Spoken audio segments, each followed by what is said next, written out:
Assalamualaikum warahmatullahi wabarakatuh. Waalaikumsalam. Yang terhormat Bapak Kepala Sekolah SD Negeri 1 Rosari, yang saya hormati Bapak Ibu Guru yang berkenan mengikuti kegiatan pemaparan diseminasi budaya positif oleh Ibu Yuli Yitnowati CDP Angkatan 11. Izinkan saya untuk membacakan susunan acara kegiatan pada pagi hari ini. Acara pertama yaitu pembukaan, kedua yaitu pemaparan diseminasi budaya positif oleh Ibu Yuli Yitnowati. Acara ketiga tanggapan dan tanya jawab dari Bapak dan Ibu Guru. Acara keempat penyampaian refleksi dari Bapak dan Ibu Guru. Acara kelima penutup.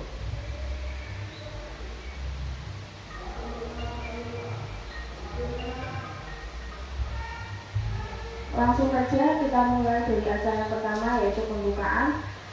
Untuk membuka kegiatan pada pagi ini, mari kita ucapkan bismillah bersama-sama. Bismillahirrahmanirrahim. Untuk acara yang kedua yaitu pemaparan diseminasi budaya positif oleh Ibu Yuli Yitnowati. Waktu dan tempat kami persilakan. Ya, terima kasih. Assalamualaikum warahmatullahi wabarakatuh. Waalaikumsalam warahmatullahi wabarakatuh. Sebelumnya saya ucapkan terima kasih untuk Bapak Ibu Guru yang berkenan hadir di tempat ini. Di sini saya akan memaparkan diseminasi budaya positif. Oke. Yang pertama,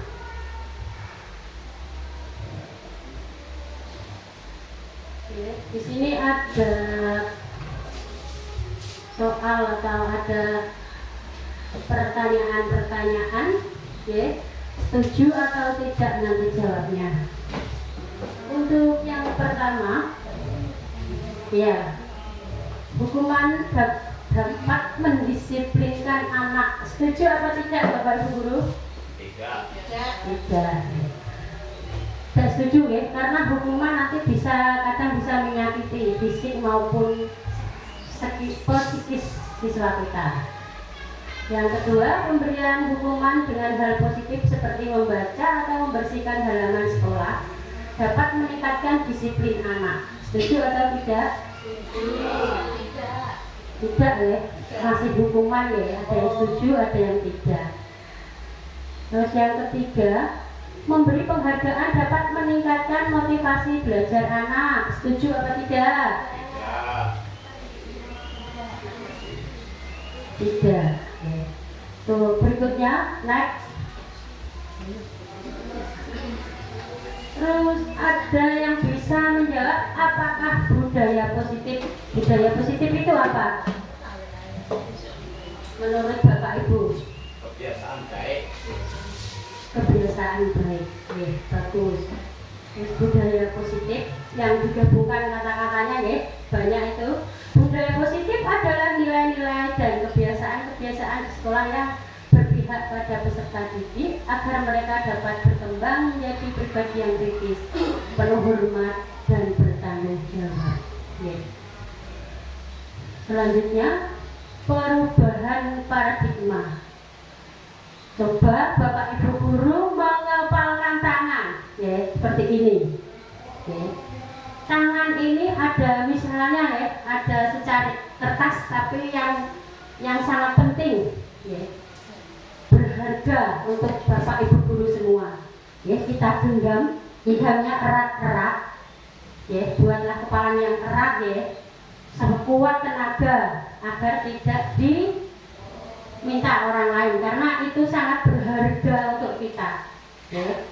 Bila kita dibujuk atau diancam, dihardik atau dirayu, disuap, apa-apa yang ingin untuk kita membuka kepalan tangan Anda, apakah Anda akan membukanya bila yang ada di kepalan itu barang yang berharga?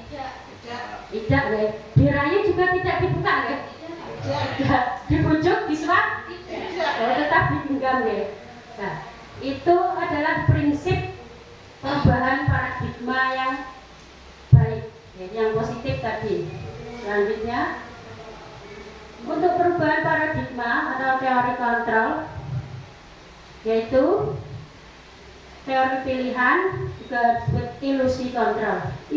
Ilusi guru mengontrol murid. Kemudian ilusi bahwa kritik dan membuat orang merasa bersalah dapat menguatkan karakter.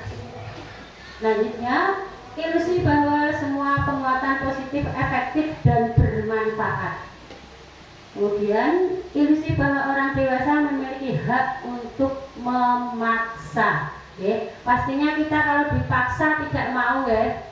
Semua orang kalau dipaksa mau apa tidak? Biasanya kalau dipaksa itu hal yang negatif apa positif, Bapak Ibu? Kebanyakan hal negatif, ya. Kita tidak akan mengikuti paksaan itu. Next. Perubahan atau paradigma stimulus respon teori kontrol atau teori pilihan. Siapa sesungguhnya yang memiliki kontrol? Stimulus respon. Kita mencoba mengubah orang agar berpandangan sama dengan kita. Teori kontrolnya atau pilihan, kita bisa memahami pandangan orang lain tentang dunia. Selanjutnya, perilaku buruk dilihat sebagai suatu kesalahan. Teori kontrolnya, semua perilaku memiliki tujuan. Orang lain bisa mengontrol saya. Teori pilihannya, hanya Anda yang bisa mengontrol diri Anda. Betul apa tidak, Bapak Ibu? Hanya kita sendiri yang bisa mengontrol diri kita. Betul, ya? Kemudian selanjutnya, saya bisa mengontrol orang lain. Teori pilihannya, Anda tidak bisa mengontrol orang lain. Stimulus respon, pemaksaan ada pada saat rujukan gagal. Teori pilihannya, kolaborasi dan konsensus menciptakan pilihan-pilihan baru. Dan yang terakhir, modul berpikir menang atau kalah. Teori pilihannya, model berpikir menang-menangan atau menang-menang, ya. Next. Apakah makna disiplin, Bapak Ibu guru? Ada yang bisa menjawab disiplin itu apa? Taat pada aturan. Ya. Yang lain, taat pada aturan. Betul. Ada lagi? Taat pada perintah. Iya, taat pada perintah, ya. Terus makna kata disiplin adalah sesuatu yang dilakukan seorang pada orang lain untuk mendapatkan kepatuhan. Secara umum, disiplin dikaitkan dengan ketidaknyamanan, bukan dengan apa yang kita hargai, atau pencapaian suatu tujuan mulia. Kita semua pasti menginginkan kedisiplinan, ya Bapak Ibu. Disiplin kita sendiri, juga disiplin ke siswa. Siswa juga diperintah untuk disiplin. Selanjutnya, disiplin positif. Oke, ada teori kontrol atau teori pilihan dari William Glasser. Yang pertama, Anda tidak bisa mengontrol orang lain, hanya Anda yang bisa mengontrol diri Anda. Maksudnya, makna disiplinnya, belajar kontrol diri dengan menggali potensi kita agar tercapai tujuan mulia, yaitu sesuatu menjadi seseorang yang kita inginkan berdasarkan nilai-nilai yang kita hargai. Yang kedua, semua perilaku memiliki tujuan. Tujuannya adalah itu teori motivasi. Yang pertama, untuk menghindari hukuman, untuk menghindari mendapatkan imbalan. Yang untuk menghindari hukuman dan mendapatkan imbalan itu motivasi ekstrinsik, ya, yang dari luar. Yang motivasi intrinsik untuk menghargai diri sendiri dan nilai-nilai kebajikan universal. Jadi keluarnya dari kita sendiri, tidak dari orang lain. Itu namanya motivasi intrinsik. Kemudian model berpikir menang-menang dan kolaborasi dan konsensus menciptakan pilihan-pilihan baru, yaitu 5 posisi kontrol. Yang pertama, penghukum, kedua pembuat rasa bersalah, ketiga teman, keempat pemantau, lima manajer. Kemudian menjadi bahannya segitiga restitusi, yaitu menstabilkan identitas. Selanjutnya realitas atau kebutuhan kita berbeda. Kita berusaha memahami pandangan orang lain tentang dunia. Setiap orang memiliki gambaran berbeda. 5 kebutuhan dasar manusia. Itu yang pertama, bertahan hidup. Kedua, penguasaan. Terus kasih sayang dan rasa diterima. Keempat, kesenangan. Dan 5, kebebasan. Nah, ini disiplin positif ya. Sekarang nilai-nilai kebajikan universal. Kebajikan itu nilai apa toh, Bapak Ibu Guru? Nilai kebaikan ya, baik ya. Nilai-nilai kebajikan adalah sifat-sifat positif manusia yang merupakan tujuan mulia yang ingin dicapai setiap individu. Nilai-nilai tersebut bersifat universal dan lintas bahasa, suku bangsa, agama maupun latar belakang. Setiap perilaku atau perbuatan memiliki suatu tujuan. Itu pendapat dari Dr. William Glasser pada teori kontrol tahun 1984. Selanjutnya, dengan mengaitkan nilai-nilai kebajikan yang diyakini seseorang, maka motivasi intrinsiknya akan terbangun sehingga menggerakkan motivasi dari dalam untuk dapat mencapai tujuan mulia yang diinginkan. Itu dari Diane Gosen tahun 1998.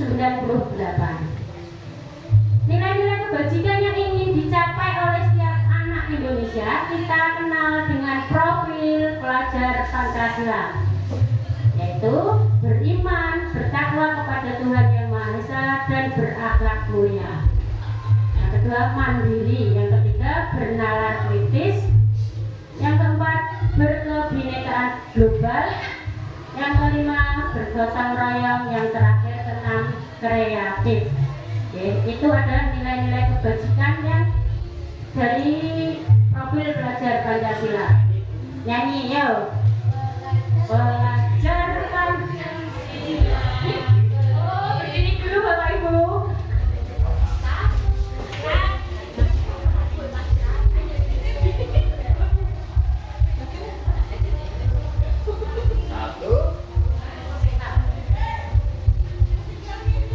Satu, dua, tiga. Belajar Pancasila, beriman dan bertakwa pada Tuhan Yang Esa dan berakhlak mulia, gotong royong mandiri, kebinekaan global, kreatif dan bernalar kritis. Belajar Pancasila, beriman dan bertakwa pada Tuhan Yang Esa dan berakhlak mulia, kebinekaan global, gotong royong mandiri, kreatif dan bernalar kritis. Terima kasih Bapak Ibu.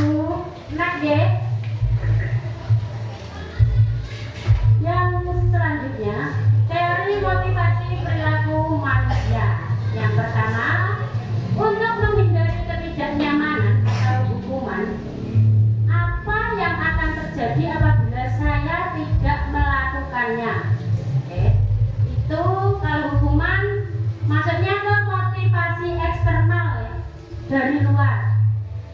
Yang kedua, untuk mendapatkan imbalan dari orang lain atau institusi, yaitu contohnya apa yang akan saya dapatkan apabila saya melakukannya.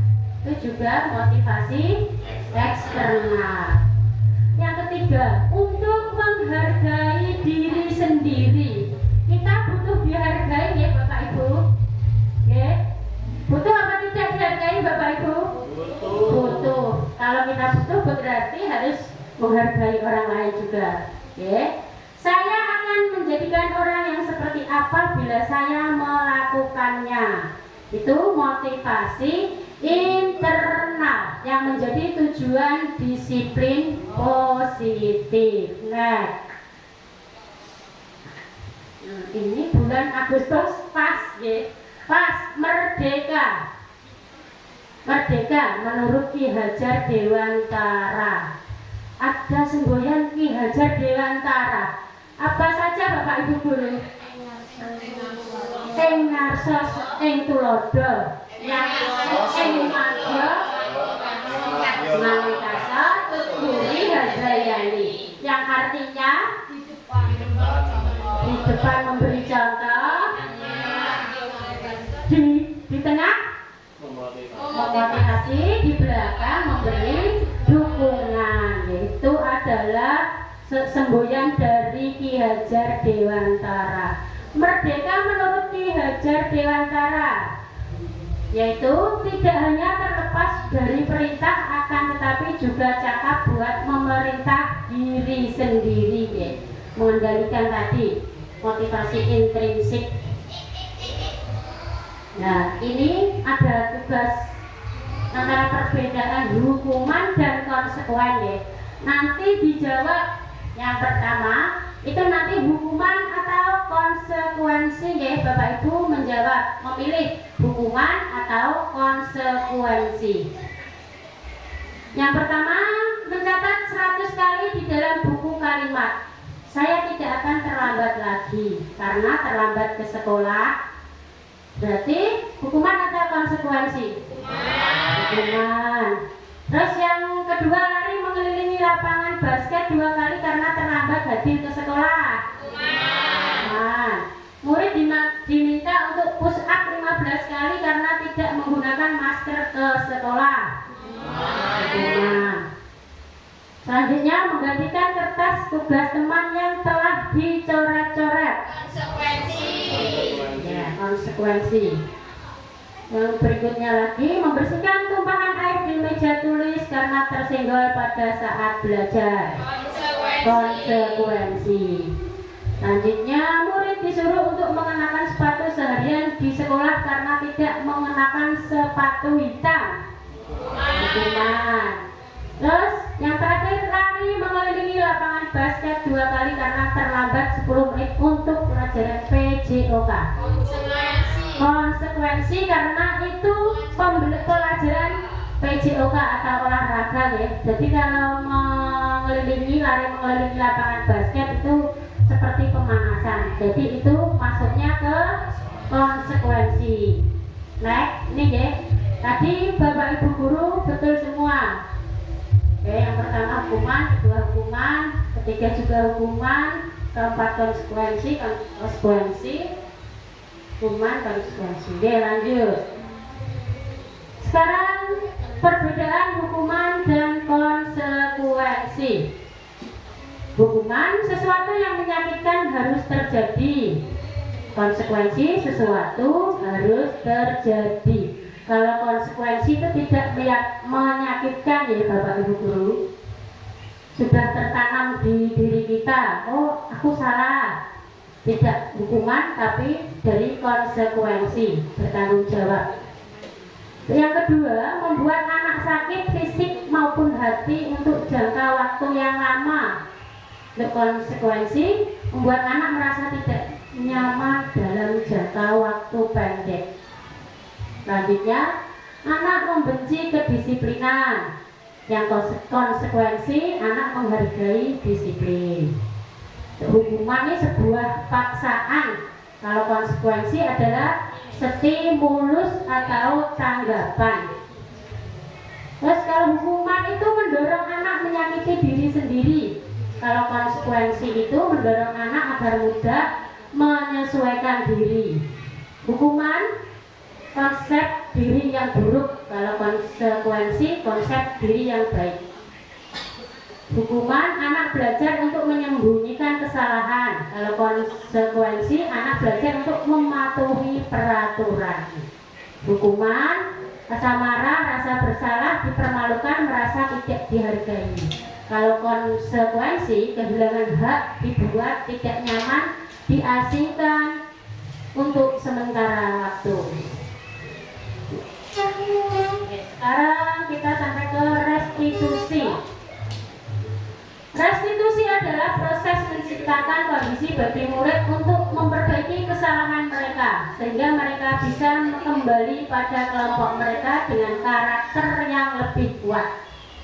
Restitusi juga merupakan proses kolaboratif yang mengajarkan murid untuk mencari solusi untuk masalah mereka dan membantu murid berpikir tentang orang seperti apa yang mereka ingin terjadi, tahu tujuan mulia dan bagaimana mereka harus memperlakukan orang lain. Bosen tahun 2004. Hukuman merupakan identitas yang gagal.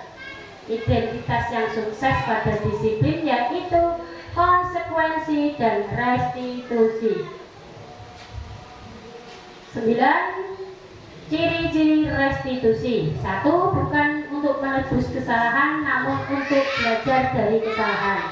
2. Memperbaiki hubungan. 3. Tawaran bukan paksaan. 4. Restitusi menuntut untuk melihat ke dalam diri. 5. Restitusi mencari kebutuhan dasar yang mendasari tindakan. 6. Restitusi diri adalah cara yang paling baik. 7. Restitusi fokus pada karakter bukan tindakan.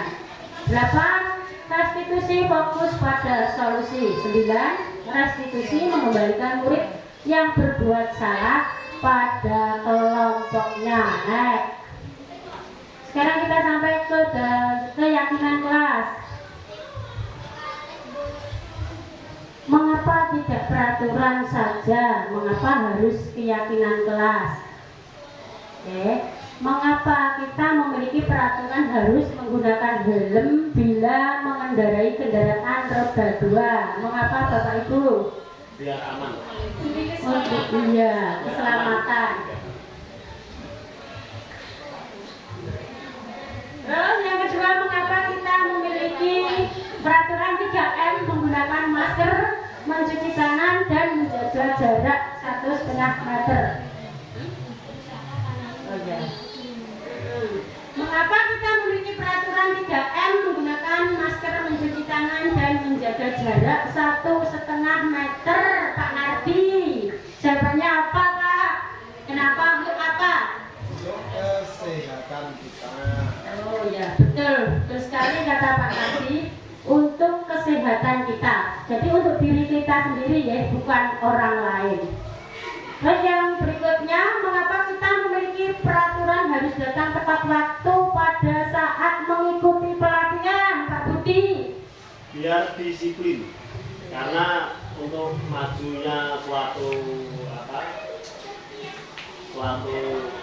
peraturan kita harus disiplin. Betul sekali Pak Budi. Untuk mendukung motivasi intrinsik, motivasi yang dari kita sendiri tadi terbangun di dalam hati kita, kembali ke nilai-nilai atau keyakinan-keyakinan lebih menggerakkan seseorang dibandingkan mengikuti serangkaian peraturan-peraturan.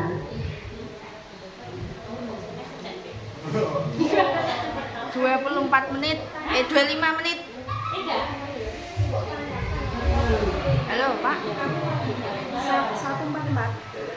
144. Budaya positif yang ada di dalam budaya positif itu ada lingkungan positif, keyakinan kelas, dan peraturan kelas.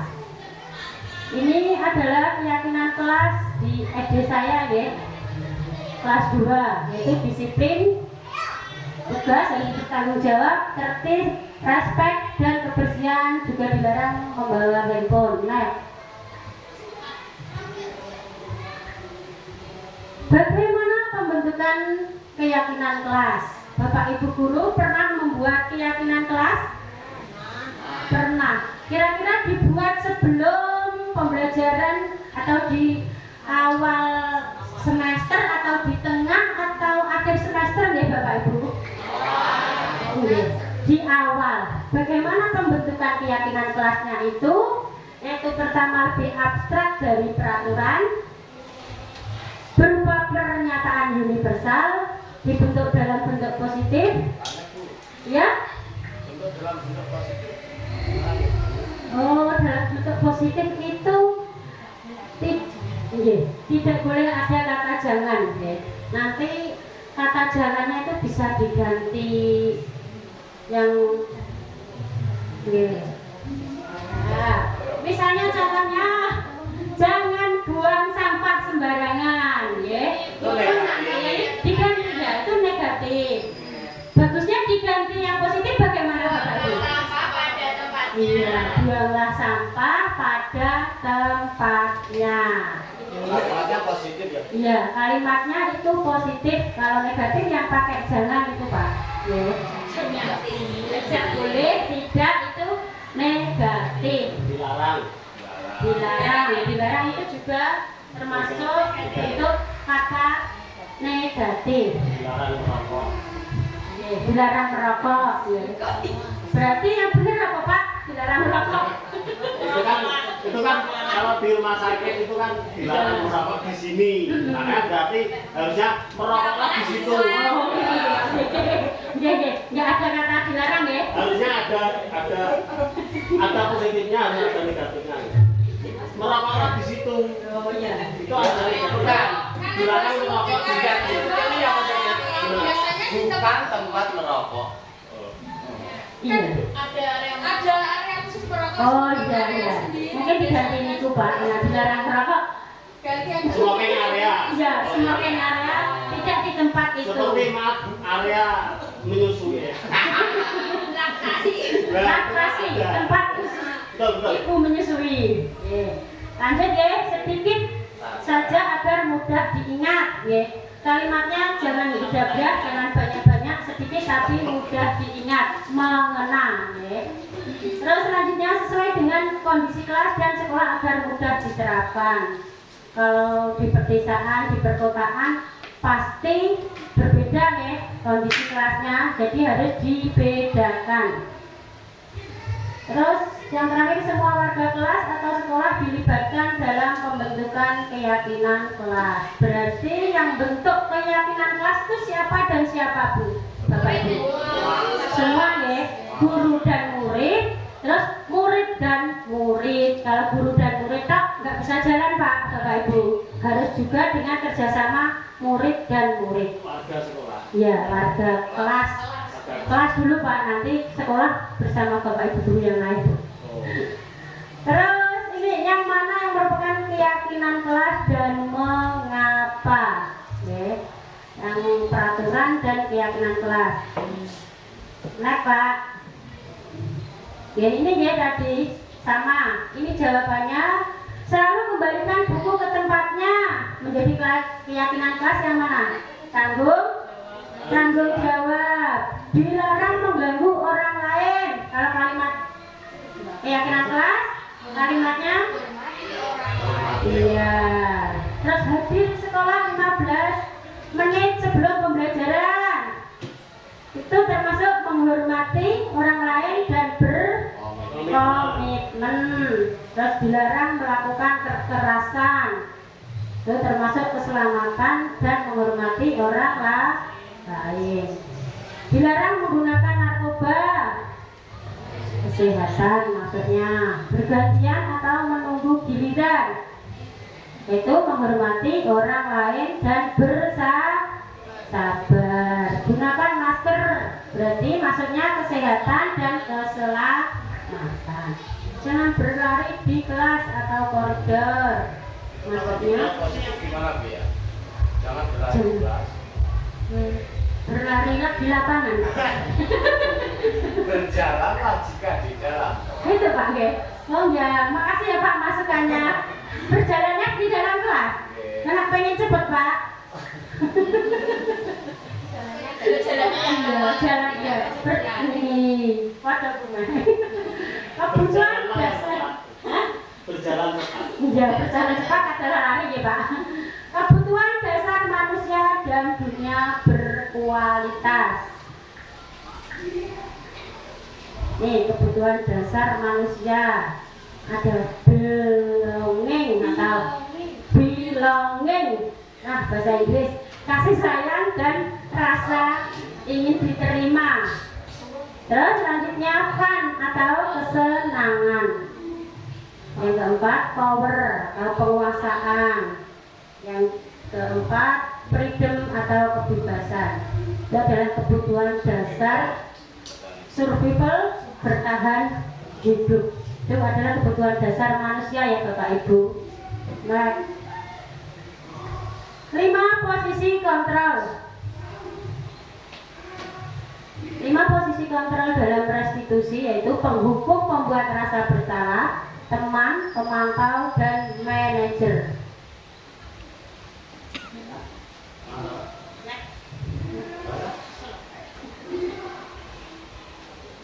Tugasnya ya, pernyataan ya, di bawah ini. Saya kecewa sekali dengan kamu. Ya, siapa yang mengatakan? Ibu guru. Berarti posisinya sebagai pembuat merasa bersalah. Kamu terus yang kedua, kamu tidak pernah benar melakukannya. Berarti posisinya sebagai penghukum. Ayolah lakukan demi ibu atau bapak. Posisinya sebagai teman. Apakah kamu mau mendapatkan stiker bintang hari ini? Posisinya pemantau. Yang berikutnya, bagaimana kamu bisa menyelesaikan masalah ini? Sebagai manajer. Kamu selalu yang paling terakhir. Posisinya penghukum. Yang paling bagus kita sebagai apa Bapak Ibu? Sebagai manajer. Tuh. Kemudian segitiga restitusi. Segitiga restitusi adalah satu proses dialog yang dijalankan oleh guru atau orang tua agar dapat menghasilkan murid yang mandiri dan bertanggung jawab. Contohnya, bila ada siswa melakukan kesalahan, misalnya terlambat datang ke sekolah, apa yang kita lakukan Bapak Ibu Guru? Mencari tahu alasannya. Ya, mencari tahu alasannya. Terus setelah itu menasihati, Mengingatkan keyakinan kelas. ya, mengingatkan keyakinan kelas yang sudah kita buat. Ada lagi? Mencari solusi. Mencari solusi yang bisa diingat ya, diingat selama-lamanya biar tidak diulangi lagi. Next. Ini susunan atau proses tahapan segitiga restitusi. Yang pertama, menstabilkan identitas, kemudian menanyakan keyakinan, kemudian validasi kebutuhan.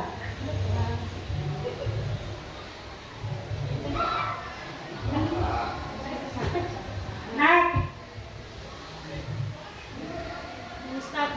Contoh menstabilkan identitas untuk membuat anak yang merasa gagal karena berbuat salah menjadi positif terhadap dirinya sendiri. Guru berkata, berbuat salah itu hal yang manusiawi, tidak ada manusia yang sempurna. Bapak atau ibu guru juga pernah berbuat salah. Kita pasti bisa menyelesaikan permasalahan ini. Bapak Ibu tidak tertarik untuk mencari tahu siapa yang benar atau yang salah.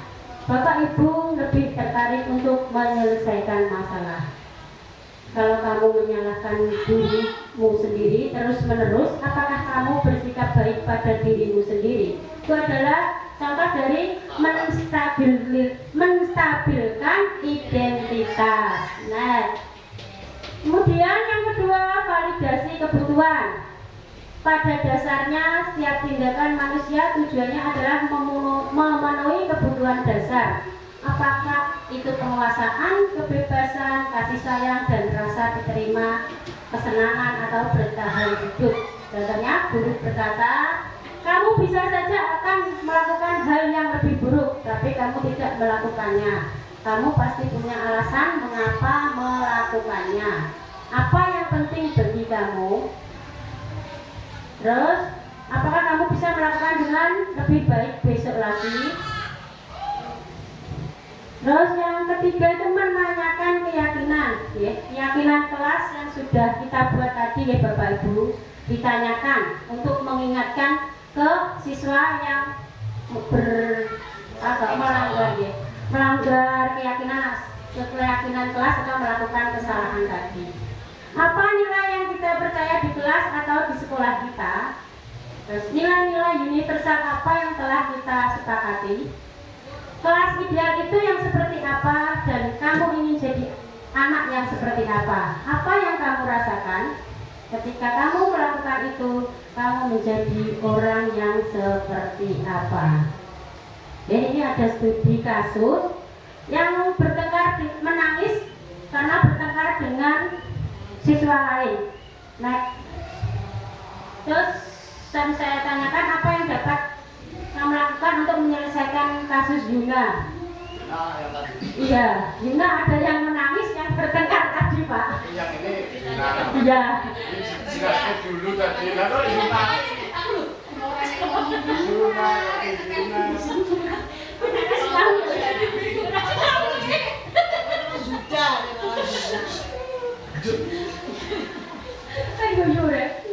Tadi Yuna menangis ya, gambar yang sebelumnya Yuna menangis karena bertengkar dengan temannya. Penyelesaian kasus dengan segitiga restitusi, yaitu pertama tadi saya menanyakan menstabilkan identitas ya.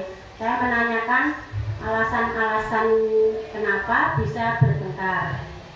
Terus yang kedua, saya membuat validasi tindakan yang salah. Saya memberi pengertian bahwa semua orang itu pernah melakukan kesalahan. Terus yang terakhir, saya menanyakan keyakinan kelas yang sudah dibuat di kelas 2. Nah,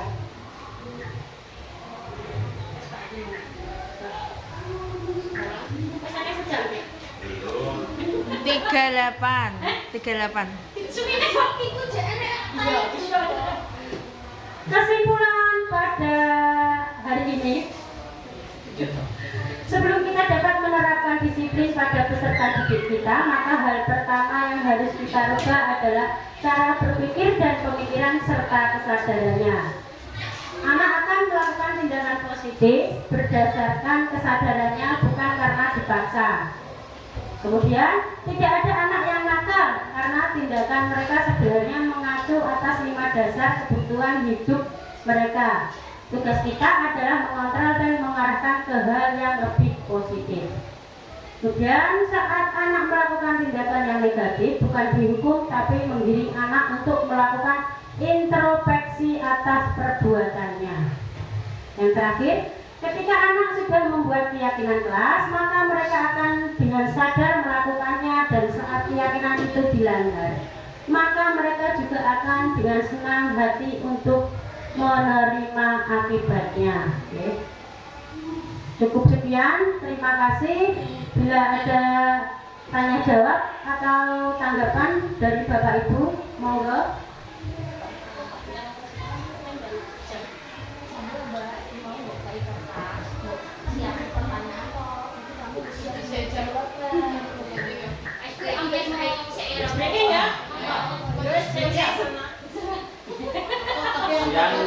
Tadi saya malam nggak sedikit.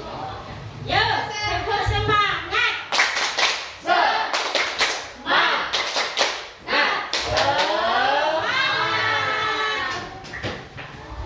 Selamat pagi Bu Juli. Terima kasih atas paparan yang sudah diberikan tadi. Sedikit banyak sekarang saya, khususnya saya dan mungkin juga teman-teman yang lain dapat tahu bahwa hukuman itu bukan tindakan yang baik untuk siswa. Terus peraturan juga ternyata itu bukan hal yang baik. Nah, yang ingin saya tanyakan itu ini Bu, ketika saya itu mempunyai anak yang sering melakukan kesalahan, sering melakukan atau melanggar kesalahan, itu bagaimana saya bisa melakukan ketika restitusi tadi itu saya masih belum paham, karena nantinya ingin saya terapkan di kelas saya agar saya itu bisa menjadi guru yang baik. Begitu Bu, terima kasih. Terima kasih Pak Tino. Saat ada siswa saya yang dari saya siswa saya yang melakukan kesalahan, saya akan menanyakan dulu alasannya, dan menanyakan apa itu tindakan benar atau salah, saya tanyakan dulu. Terus saya memberi kesadaran ke siswa kalau semua orang itu pernah melakukan kesalahan. Tidak ada orang yang sempurna di dunia ini. Itu saya menstabilkan identitas dulu Pak. Terus kemudian saya akan memvalidasi tindakan yang salah. Yuna Pak, Yuna. Siswa tadi punya alasan mengapa melakukan itu. Saya tanya dulu pelan-pelan. Saya mendengarkan cerita siswa tersebut. Tentunya tidak ada orang banyak biar siswa itu tidak malu saat ditanya bu guru dan dikasih jawaban yang jujur, tidak bohong. Terus alasan sudah diceritakan ke saya, terus saya memberikan nasihat yang lebih ke tindakan yang positif. Terus yang ketiga, menanyakan keyakinan kelas yang sudah saya buat bersama murid tadi Pak. Saya tanyakan keyakinan kelas tadi, biar tindakan siswa itu sudah sesuai apa belum dengan keyakinan kelas yang kita buat. Itu saja Pak. Sudah cukup apa belum? Apa mau ada pertanyaan lagi Pak Tino? Kan itu nanti kan dicarikan Solusi gitu. Itu maksudnya anaknya yang salah kalau sudah bercerita kan pastinya itu harus mencari solusi. Solusi kok bisa salah terus gitu ya. Nah itu solusi itu dibimbing oleh gurunya atau biar anak itu mencari solusi sendiri Bu guys? Oh iya. Untuk memberi itu kita gali dengan cara pertanyaan pemantik Pak awalnya, dan kita pancing Pak. Pertanyaan pemantik itu pancing boleh. Berarti anak itu harus berusaha diarahkan untuk mencari solusinya. Iya. Bukan kita yang mengarahkan. Iya, biar kesadaran sendiri, biar berpikir. Nanti kalau dia berpikir sendiri tuh akan motivasinya intrinsik tadi akan mengena sampai akhir hayat Pak. Jadi seperti saya terapkan di kelas. ya, akan kalau melakukan kesalahan tuh akan merasa bersalah sendiri sebelum ditegur atau ditanya oleh orang lain Pak. Jadi dari dalam diri kita sendiri. Selanjutnya berarti yang ini bisa menggunakan pembelajaran sosial emosional ya bisa buat ini itu bisa menggunakan pembelajaran sosial emosional. Jadi pas itu pendekatan itu sama sosial emosional. Jadi kita bisa melihat siswa itu kalau diberi nasihat atau masukan itu ya emosionalnya bagaimana seperti apa, kita bisa menyadarkan siswa kita. Pokoknya jokonya ini budal ini rampung saya. Di sana kita sudah berusaha menyelesaikan dengan siswa tersebut. Siswa itu sudah berusaha mencari solusinya sendiri dengan bantuan kita selaku guru. Kalau tidak berhasil juga, apakah kita juga melakukan pendekatan dengan keluar orang tuanya gitu, bisa juga Ibu. di sana sudah tidak ada solusi lainnya. Kadang kan anak-anak itu ada yang susah. Coba ada saya kan masuk di kelas 1 itu ada yang kalau nangis ya diam-diam.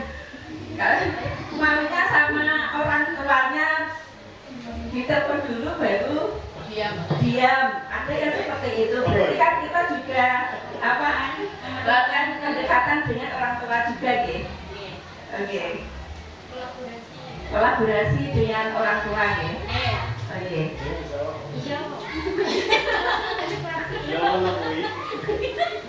Terima kasih Bu Ani. Kita sebagai guru juga sangat membutuhkan kolaboratif dengan orang tua atau lingkungan rumah, kolaborasi dengan orang tua siswa tersebut. Karena kita sadari waktu di sekolah dan di rumah masih banyak di rumah. Kita menasihati di sekolah hanya beberapa jam, 3 atau 2,5 jam kalau kelas rendah itu masih sedikit. Kita perlu berkolaborasi atau meminta bantuan kepada orang tua. Terima kasih Bu Ani. Ada lagi yang bertanya?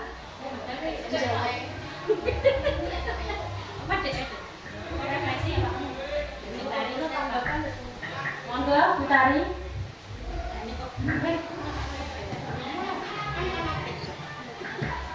Tadi tidak kelihatan dari Angelnya ada kelihatan, makanya maju ya.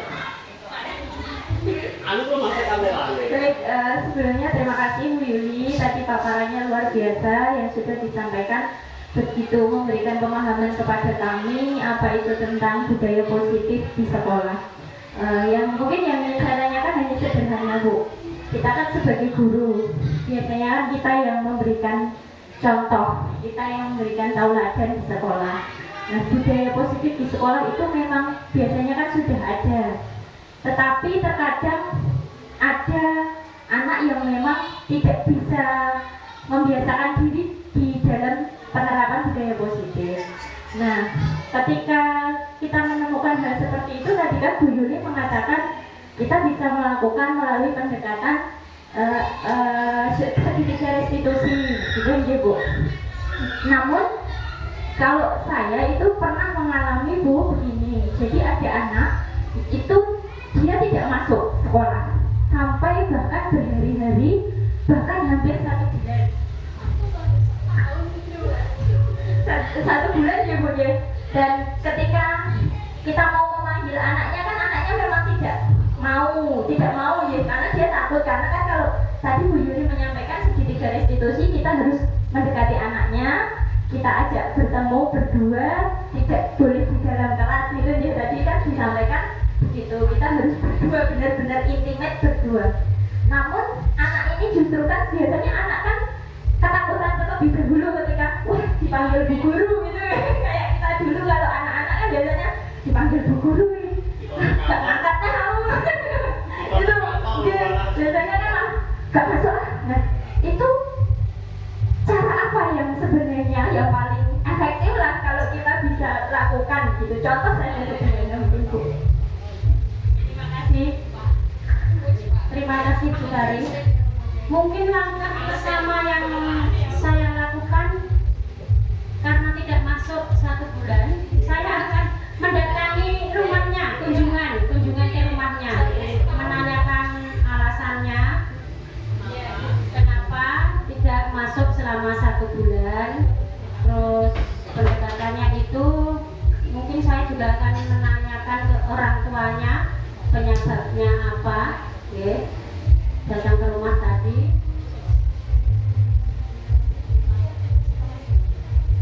Kita cari solusinya. Kalau masih belum berangkat lagi, kok ngangkat orang? Sudah berangkat lagi, berarti yaitu kunjungan ke rumah, kemudian kita nasihati.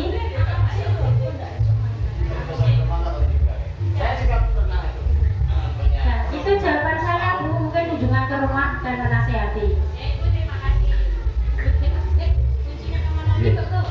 Ini saya Bu Tari, saya juga mau sedikit cerita itu.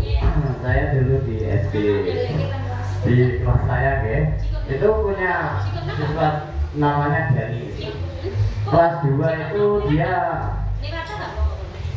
kelas 2 sekolah, terus habis naik kelas itu dia tidak mau sekolah sama sekali, bahkan asik dengan bermain. 1 tahun pelajaran itu tidak berangkat sama sekali. Tapi pada saat mau naik kelas 4 itu orang tuanya datang ke sekolah, dan emang kita sebagai kepala sekolah dan guru itu berat karena aturan dari pemerintah tidak boleh menolak anak untuk tidak sekolah.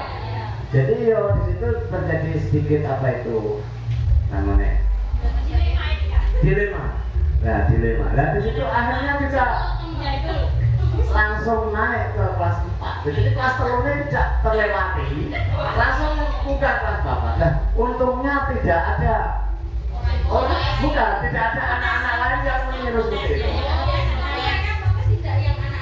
Tidak protes karena emang kita harus ada kebijakan yang saling. Itu berarti mungkin mirip-mirip dia ikut akselerasi. Ya. Tapi setelah itu harus kita sosialisasikan ke orang tua yang lain. Ini memang khusus anak ini dia mengikuti program akselerasi. Oh siap. Tapi itu sudah lewat, sekarang dia sudah kelas 2 MTS. Itu sedikit cerita saja Bu. Memang saya juga pernah mengalami seperti itu. Bu, terima kasih waktunya. Tapi itu maaf Pak Dimas, tidak mengalami juga. Pertanyaan buat Pak Dimas yang punya pengalaman siswa yang seperti itu. Ya, memang kita sebagai seorang guru banyak pengalaman-pengalaman yang membuat kita dilema. Ya. Masa diunggahno, tinggal bijinya di bawah KKM, nanti kita dianggap tidak bisa mengajar anak itu menuntaskan pembelajaran setiap harinya. Ya solusinya mungkin kita lebih diberi kesabaran Pak. Itu seorang guru harus seperti itu. Ya.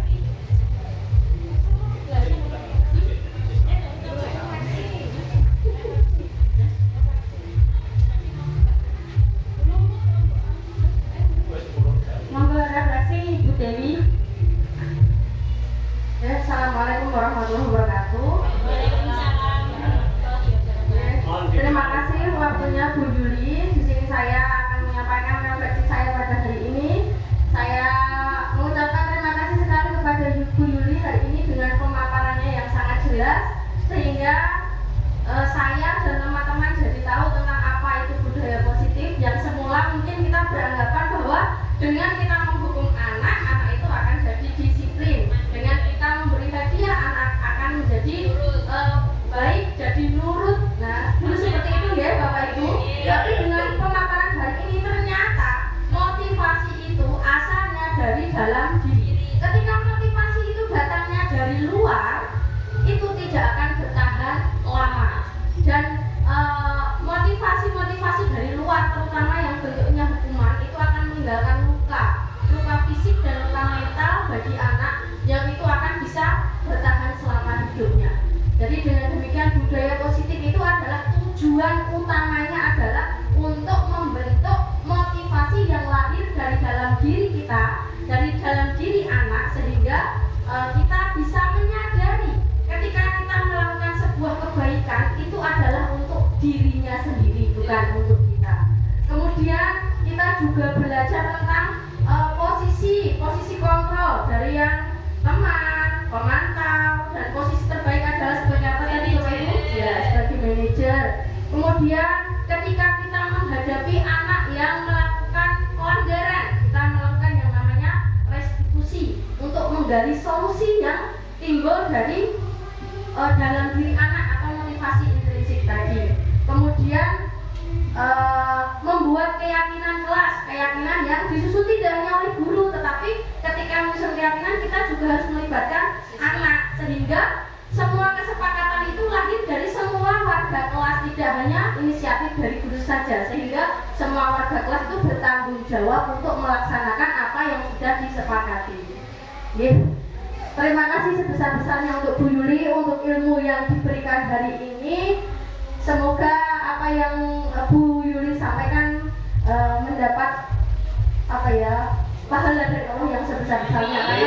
karena kita mendapatkan banyak sekali ilmu hari ini. Demikian Bu Yuli. Wassalamualaikum warahmatullahi wabarakatuh. Waalaikumsalam warahmatullahi wabarakatuh. Terima kasih. Ada lagi Bapak Ibu? 56. Oke. Sudah ya Bapak Ibu, terima kasih atas partisipasinya. Bila ada kata-kata yang kurang berkenan di hati Ibu, saya mohon maaf. Ya. Cukup sekian. Wabillahi taufiq wal hidayah. Wassalamualaikum warahmatullahi wabarakatuh. Waalaikumsalam warahmatullahi wabarakatuh.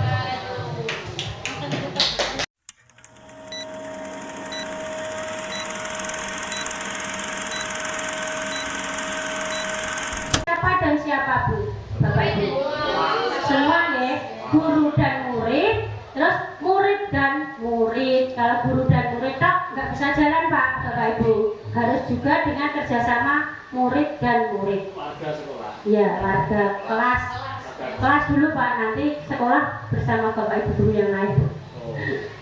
Terus ini yang mana yang merupakan keyakinan kelas dan mengapa? Ya. Yang peraturan dan keyakinan kelas. Next Pak. Ya ini ya tadi sama. Ini jawabannya. Selalu kembalikan buku ke tempatnya. Menjadi keyakinan kelas yang mana? Kita melakukan sebuah kebaikan itu adalah untuk dirinya sendiri, bukan untuk kita.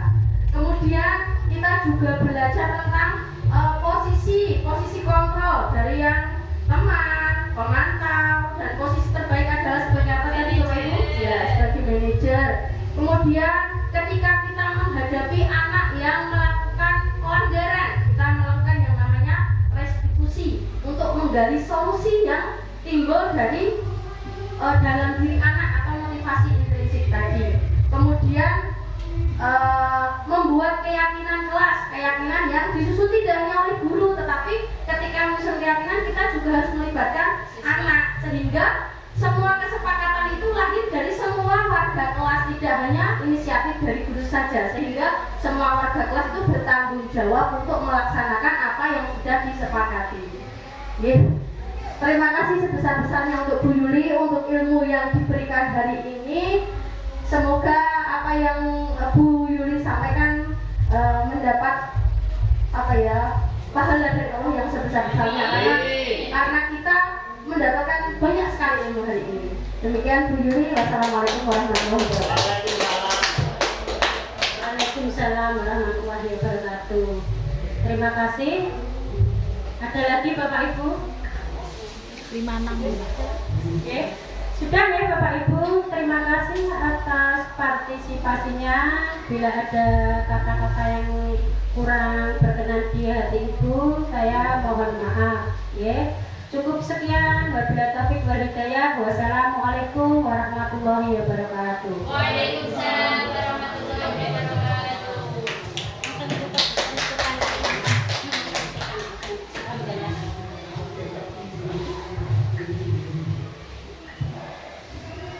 Baik, kami ucapkan terima kasih kepada Bu Yuli Hikmawati atas paparannya. Untuk mengakhiri kegiatan pagi hari ini, kami mengucapkan terima kasih atas partisipasi dari Bapak Ibu. Sekian, bila ada salah kata kami mohon maaf. Wassalamualaikum warahmatullahi wabarakatuh. Waalaikumsalam.